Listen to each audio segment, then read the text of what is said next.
Today we're doing a floor drop install on a Spec Miata. So this is the East Street Racing kit.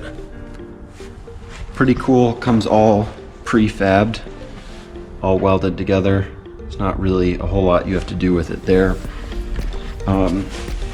You will notice that I had to cut the corner off of it.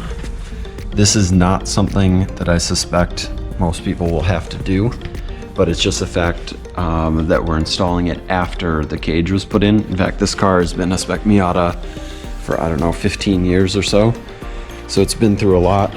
So we're gonna modify it a little bit. You can see why here the cage has a structure sort of built there that's gonna interfere. So I'm not sure how that would normally fit, but in this one, that's how that's gonna fit. So this is just gonna be a quick overview of where to cut so that you can install this pan. And really, it seems like for this job, the cutting is the biggest part. I've done a couple of these other ones where you have to actually assemble the pan. It takes a little bit more time, a little trickier. But this one, I jotted a few notes here in the car. The cut for the back,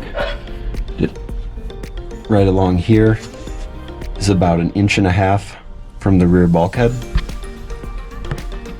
So you can see there, the blue markings, the blue outline is where the pan actually sits. So that's gonna give me an idea of how much paint I need to strip off before we start welding. But that's just a reference. Yeah, so you leave about 1.5 inches back there.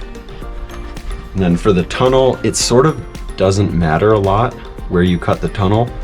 We did it about 6 inches from the top, which should give us plenty of space. The pan fits pretty well in there.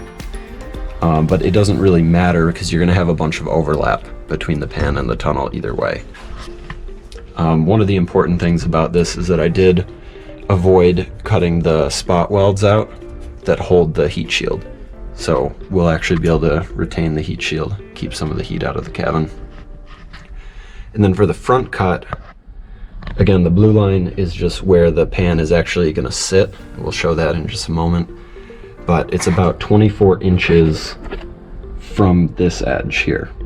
So that's the actual size of the pan, is 24 inches. So these are just sort of guidelines, just giving you an overview of what that's gonna look like. And then on the outside here, you just cut flush up against the rocker panel there.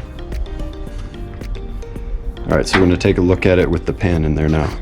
All right, so we got the pan in, basically just drops in place. I had to take it in and out a couple times, just trimming a little bit to make sure it fit snug. I didn't want to cut too much material off, but you kind of just keep trying it, take a little more, try it again. So you can see in this bottom corner where I'm gonna have kind of a problem.